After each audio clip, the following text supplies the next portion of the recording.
Welcome back. We got our tests to work, and Google search right now is working pretty nicely. I'm pretty happy with it, and I think we can move on. Let's create another script and have perhaps a more realistic or a harder function than this to test. So I'm going to just add a new file and call it script2.js. And we definitely want to write some tests for it, but for now, let's just write our function and what it's going to do. Now, one of the harder tests to write, and something that you might be thinking of, is asynchronous tests. I mean, right now, you can see that with Google search, we can copy this with pretty much any function. And you might see why pure functions are so good to test. I mean, you're just testing function. You're just adding some random inputs and making sure that the outputs are what they're expected. Very nice and simple. And they're all just synchronous, nice tests. But in real life, we most likely have fetch calls or API calls that are asynchronous. How do we test for those? Well, in this video, let's tackle that. For this exercise, I'm going to use an API that I really like called Swappy. And yeah, that stands for the Star Wars API. It's free and it's awesome. I recommend it in the other course as well. So some people might be familiar with it, but yeah, it's great. You can see here that you can request planets, you can request people, you can request starships, all from Star Wars. Yeah, pretty awesome. Using the Star Wars API, you can see that this is the endpoint that we can hit to get the JSON response. Let's create a nice little function for us to use that we can test. Now, fetch in Node won't work because if you remember, fetch is something that's implemented by the browser. And it's on the window object. But in Node, there's no such thing as a window object. So there's no window.fetch. For that, we need to install something called Node Fetch. And there's a few other libraries that you can use, so you can do fetch calls from Node. But let's just stick with this one for now. This way, we can now have fetch in Node. And again, we import it with the common JS way because imports and exports are not available yet in Node. And then just import Node Fetch. All right, and in here, let's do a const get people from Star Wars. And let's say this is going to receive the fetch. Remember, we're doing a bit of dependency injection here so that we can test and we can keep this nice and easy to test as possible. In here, we can say that we're going to return fetch.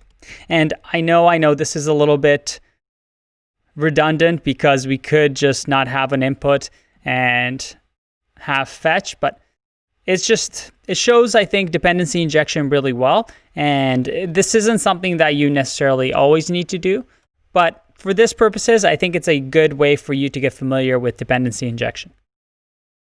In here, we're going to have the Star Wars API. Let's go back to what they had. And let's copy this and say that we want to request the people API. And if you remember, we always need to do our classic .then response and then run the JSON method on the response. And then finally, we have our data, which will be the people that it returns. So let's say in here, we're just going to return an object that has a count, because if we go to people over here, because we want to get all the characters, we get a count variable of all the characters in the API. So let's do that. We'll say count. And actually, this should be data.count. And then we'll do results, that will just have the data dot results, which will have all the people in an array and each person in an object. All right, let's save that, and I want to make sure this works, so we'll just do console.log get people and pass in the fetch function to it. I'm going to save, and let's just run node. Let me clear this for now. And actually, just because this is asynchronous, a nicer way of doing this is just in here, console logging the data. Let's save and run npm script2.js. And we have to wait a bit, but you see over here that, all right, we got all the characters with count to 87, and we got Luke Skywalker. What else? We got C3PO, R2D2, all the main cats. Awesome. This is working. And you know what? While we're at it, just for fun, since this is using a promise, let's also add the async await version of the code.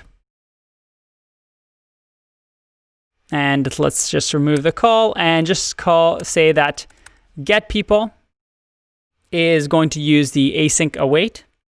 So that means in front of the function, we're going to do async.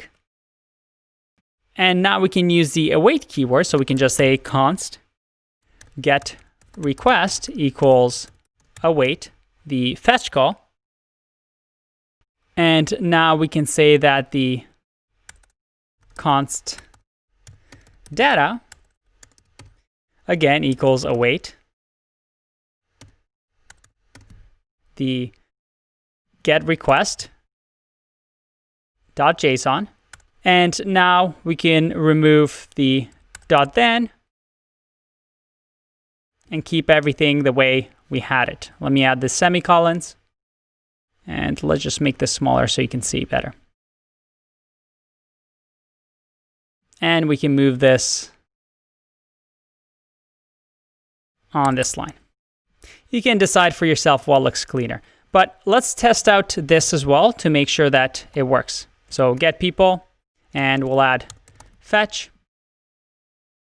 Going to save and run npm. Oops, not there. Run it here. npm run, nope, node script2.js. We wait a bit, and there you go. Everything is working. I don't know why I decided to show that in the test video, but I'm sure somebody out there is going to find this useful to compare promises and async. A little bit of a tangent, but let's get back on track here. Let's actually start writing tests for our async code. Again, the first thing we're going to do, and I'm going to remove the get people and console log from here. Let's save. And I'm going to create a new file, call it script2.test.js. And within here, we want to do a few things. First, we want to use the fetch function. So we need the require node fetch. Again, because we have used dependency injection, and we need the parameter fetch for the get people. And then we also need the function from the Swappy API that returns the get people. For now, let's just say require script2.js. Oh, we don't need the JS. But remember, because this isn't a node package, we need to actually give it the path. All right, so let's export the function. Let's just export both of these for now. We'll say module.exports, and we export them in an object. We'll say get people, and instead of doing get people again, shorthand with ES6 is to just do get people and get people promise, which is the same thing as get people semicolon get people. property and value, property and value. All right.